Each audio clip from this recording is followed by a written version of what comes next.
नमस्कार दोस्तों, मेरा नाम है मनीष कुमार सिंह और आपका बहुत बहुत स्वागत करता हूं मैं 4 पीएम महाराष्ट्र में।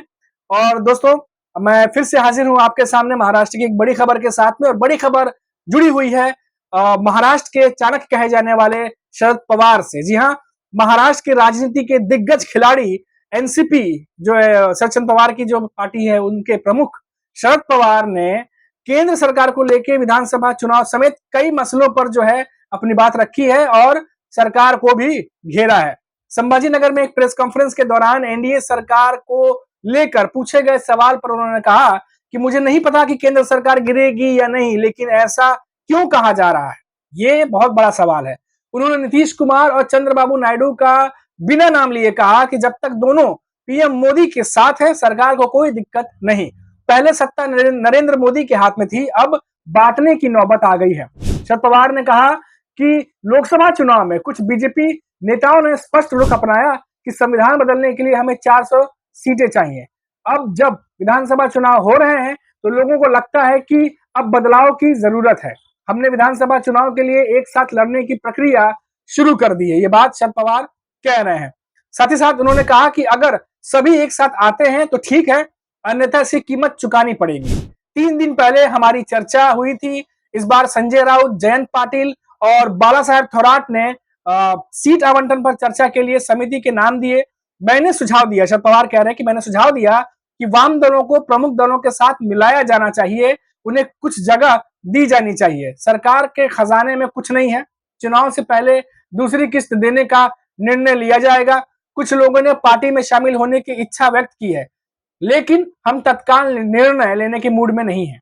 नरेंद्र मोदी की भाषा को देखते हुए मुफ्त में देने से देश की अर्थव्यवस्था जो है वो मजबूत नहीं होगी, ये बात शरद पवार कह रहे हैं कि अगर आप मुफ्त में कुछ भी देते हैं तो उससे देश की अर्थव्यवस्था तो मजबूत नहीं होने वाली। तो ये तमाम बातों पर जो है शरद पवार अब एक तरीके से घेराव भी करते दिख रहे हैं। साथ ही साथ अपने सहयोगी पार्टियों को चेता भी रहे हैं कि हमें एक साथ होकर लड़ना पड़ेगा, नहीं तो उसका खामियाजा सभी को भुगतना पड़ेगा। इसी के साथ साथ आप देखिए कि मराठा आरक्षण पर शरद पवार जो है उन्होंने अपनी राय रखी है और कहा है कि मराठा आरक्षण पर कई बार बात हुई, कुछ चीजें आशाजनक हैं, लेकिन अन्य चीजों को लेकर चिंतित हूं। क्या लोगों के बीच दूरियां बढ़ रही हैं? मराठवाड़ा के कुछ 2 या 3 जिलों में अधिक नजर रखने की जरूरत है। एक जाति दूसरी जाति में न जाए, ये गंभीर बात है। ये तमाम बातें वो कह रहे हैं। नाम बदलने के बाद इसका परिणाम मराठवाड़ा में देखने को मिला, वो मेरी गलती थी, शरद पवार कह रहे हैं। वो फैसला मैंने मुंबई में बैठ कर लिया था। मराठवाड़ा में जो स्थिति बनी है उसका समाधान सभी को मिलकर करना चाहिए। कई लोगों को लगता है कि वे रास्ता भटक गए हैं, इसलिए वे वापस लौटना चाहते हैं। तो ये तमाम बातें शरद पवार कह रहे हैं। और सबसे बड़ी बात जो उन्होंने कही है वो कही है सहयोगी पार्टियों को लेकर के, और साथ ही साथ महायुति जो सरकार है, जो बीजेपी की सरकार है, उनको लेकर के। शरद पवार भली भांति समझ रहे हैं कि इस बार की विधानसभा चुनाव में लड़ाई कांटे की है, टक्कर की है, और इसीलिए वो अपने सहयोगी दलों को कह रहे हैं कि इस बार अगर सब मिलजुल करके नहीं लड़े तो इसका खामियाजा फिर भुगतना पड़ेगा। इसीलिए वो जो क्षेत्रीय पार्टियों के साथ साथ जो बड़ी 3 पार्टियां हैं, चाहे वो यूबीटी पक्ष हो, कांग्रेस हो, शरद पवार की एनसीपी हो, इसके अलावा जो बाकी जो दल हैं, छोटे छोटे दल, उनको भी साथ में लेने की बात शरद पवार कह रहे हैं। और एनडीए में उनको जगह दी जाए, उनको भी सीट शेयरिंग का हिस्सा बनाया जाए, ऐसी बातें वो कह रहे हैं ताकि एनडीए गठबंधन को और ज्यादा मजबूती मिले। शरद पवार साफ कह रहे हैं कि विधानसभा चुनाव जो है वो बहुत इंपॉर्टेंट है इस बार का, और आर पार की लड़ाई है, और ऐसे में सभी दलों को एक साथ आना होगा। तो आप देखिए कि तैयारी शरद पवार की तरफ से जो है वो कर दी गई है। और ये जो प्रेस कॉन्फ्रेंस हुई है इसमें कई मुद्दों पर शरद पवार ने बात की है। हमने अपने पहले वीडियो में बताया कि अमित शाह ने जब उन पर हमला बोला था, जुबानी जंग शुरू हुई थी, और करप्शन जो कह सकते हैं, भ्रष्टाचार का सरगना कहा था, उस पर भी शरद पवार ने अमित शाह पे जो है वो जवाबी हमला किया है और उनके बारे में भी काफी कुछ कहा है। और साथ ही साथ ये हमने अपने वीडियो में बनाया हुआ है, आप देखे होंगे, न्यूज हमने दी हुई है, अगर आप जाएंगे तो वहां आपको वीडियो दिख जाएगा हमारे चैनल पे।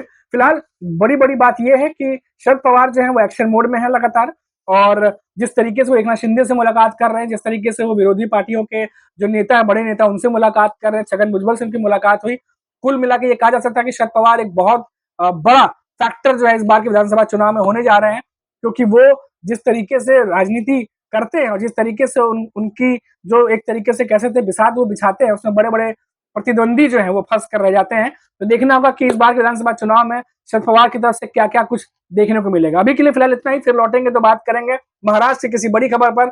तब तक आप देखते रहिए 4 PM महाराष्ट्र और मुझे इजाजत दीजिए। नमस्कार।